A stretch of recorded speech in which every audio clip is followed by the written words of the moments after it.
சன்னியாசிமலை ஆண்டவர் என்று சொல்லப்படுகின்ற அந்த ஆண்டவர் உள்ளே மூலஸ்தானத்தில் இருக்கின்றார். அவர் லிங்க வடிவத்திலே நமக்கு காட்சி கொடுக்கின்றார். மலேசியாவிலே லிங்க வடிவத்திலே முருகனாக காட்சி கொடுக்கின்ற ஒரு ஆலயம் சன்னியாசிமலை ஆலயம்தான். இங்கே வருகின்ற அவரை சோமஸ்கந்தர் என்ற நாமத்தோடு வழிபாடு செய்யலாம். சோமனும் ஸ்கந்தனும் சேர்ந்த ஒரு வழிபாட்டு முறை இந்த சன்னியாசிமலையில் இருக்கின்றது.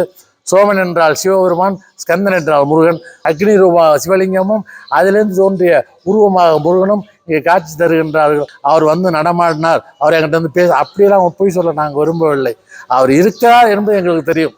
அவருடைய ஆன்மா இங்கே லைத்திருக்கிறது என்பதும் எங்களுக்கு தெரியும்.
மாசிமகம் என்று சொல்லப்படுகின்ற ஒரு திருவிழா வருடா வருடம் தைப்பூசத்துக்கு அடுத்த திருவிழா மாசி மாதத்திலே வருகின்ற மக நட்சத்திரத்திலே வருகின்ற பூரண சந்திரனத்திலே இங்கே திருவிழா நடைபெறும்.